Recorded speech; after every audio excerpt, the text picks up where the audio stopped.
You're listening to Combat Radio with Ethan Dettenmeyer, right here on LA Talk Radio. Hey, Mr. Dirk Benedict, please. This is he. This is us here on Combat Radio. How are you? Combat Radio, I like that. Who are you at war with? All the bad guys. Who are you fighting? Well, you know what? Who are you in combat with? We fight social injustice wherever we may find it, much like the A-Team did. Hey, my kind of guys. Yeah. So do I. That's why I'm hiding out in the woods. You know, we were just talking a little bit about your rather amazing career, which most of us are enamored by because we grew up on some of your material. But we were talking about the skill set behind the A-Team and the way that you guys. First of all, you got the role, the womanizing, guy, the handsome guy that always got the babe. That's a rough part to play, Dirk. It was. You're joking, but it's true. Have you ever had a relationship? Have you ever had relationships with a woman, or a relationship with women? Yeah, it's not easy. It's difficult. Too true. Yeah, it was. Well, first of all, it was great fun because of the nature of the show. It was at its heart. It was a comedy. You know, there was two things we tried to do. It was a moral play, a little morality play each week, and we wanted to hang on to that, good versus bad. I won't say evil, but good versus bad. And the second was we wanted it to be entertaining, which meant funny. It was very tongue-in-cheek. It was self-deprecating. Let me put it that way. I played the ladies' man, but it was a bit tongue-in-cheek.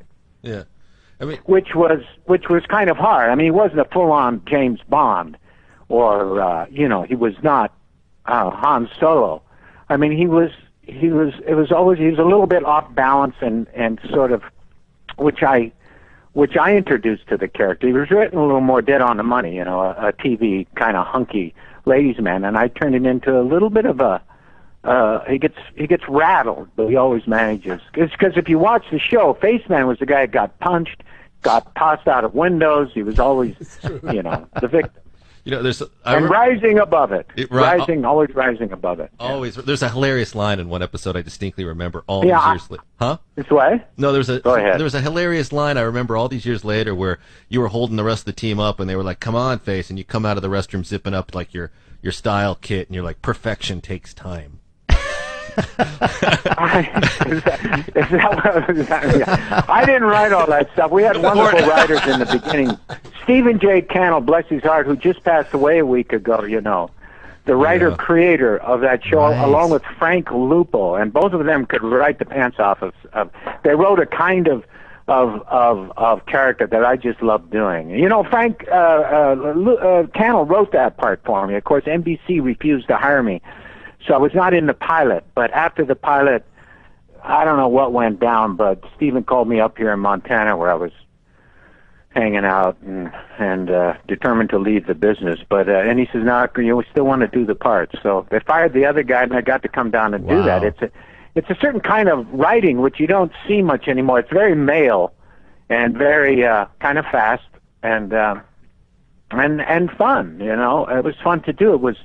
I used to sort of complain a little bit because I always had the scenes with the girl, which were kind of fun, but I was always dealing with an actress every week, and they would be nervous, and it was as opposed to the other guys. Mr. T only had one or two lines an episode, and Dwight did his crazy thing, and George gave orders, but I was always had to kind of make the girl at ease, and then these scenes they were a little harder to do. The scenes with Dwight Schultz or B.A., Mr. T, or George, we did those without rehearsing pretty much. We all learned our lines and then got in front of the camera and did it. I remember after the A-Team was over, I did some guest shots on shows like Murder, She Wrote and Hotel, and I was amazed at how slow it was. They would take 8 days to shoot these indoor, dramas, and we were shooting the A-Team in 6 and 7 days on location with gunfire and fistfights and exploding windows and crashing cars and kissing girls and running and dodging bullets and we would do them in 7 days, but we didn't rehearse. They would set the cameras up. They would, we'd walk through it for the cameras, and then we would just go for it. I loved that. It was wild and woolly. It was crazy, and I think a lot of the craziness, that came across on screen. I always say it was zanier off camera than it was on. Well, Mr. T. We never sat in our motorhomes. Well, we didn't have them. Maybe that's why. You didn't have it? Really? Why did NBC... George Papard had a motorhome, but the other three of us had trailers. Why did NBC refuse to hire you at first? Because you were a big name. NBC? Yeah. No. Well, I'd done Battlestar Galactica, and Stephen Cannell had seen me do that, and he liked it. He liked that. That's why the characters, they're very similar. Starbuck was a fully dimensional character. Faceman was kind of one-dimensional, you know,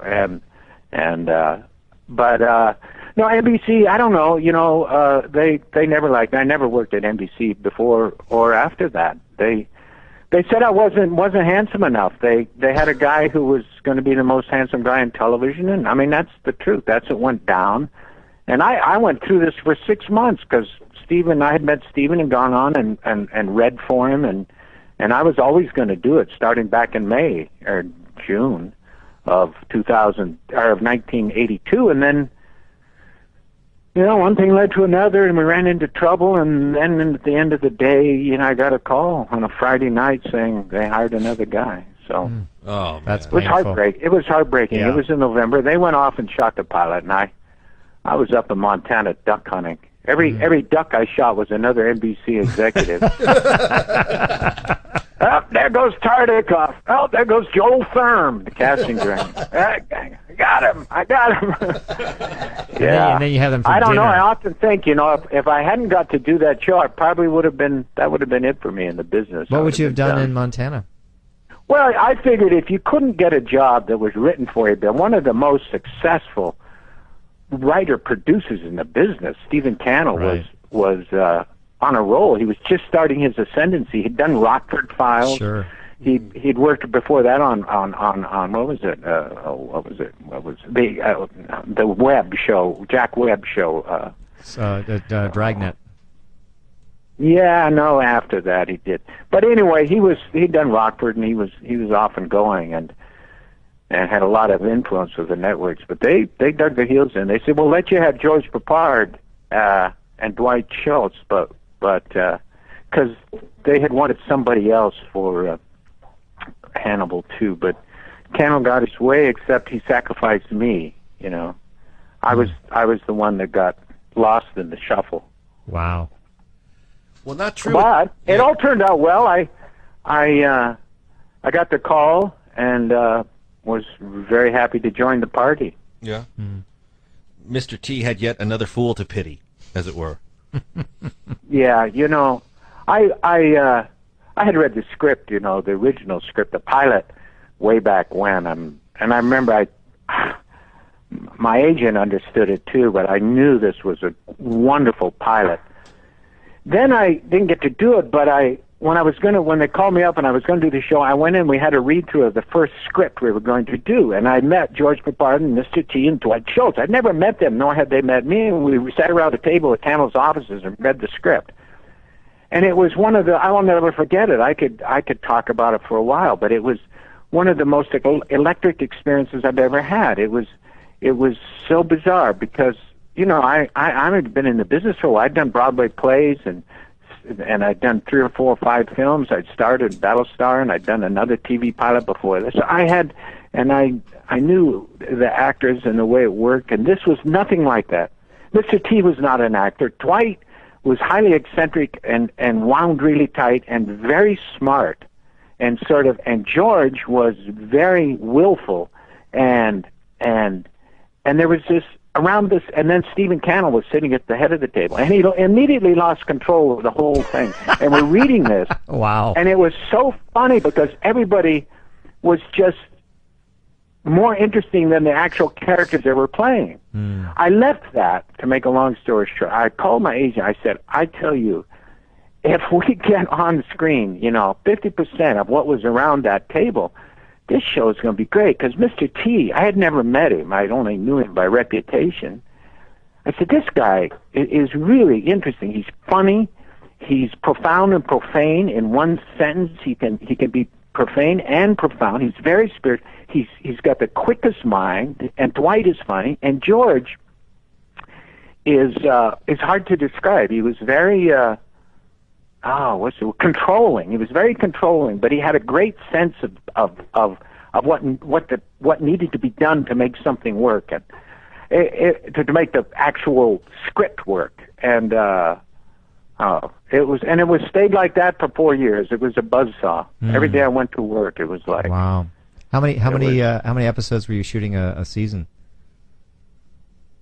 24. 24. 24 hours. Some of them were 2-hour shows.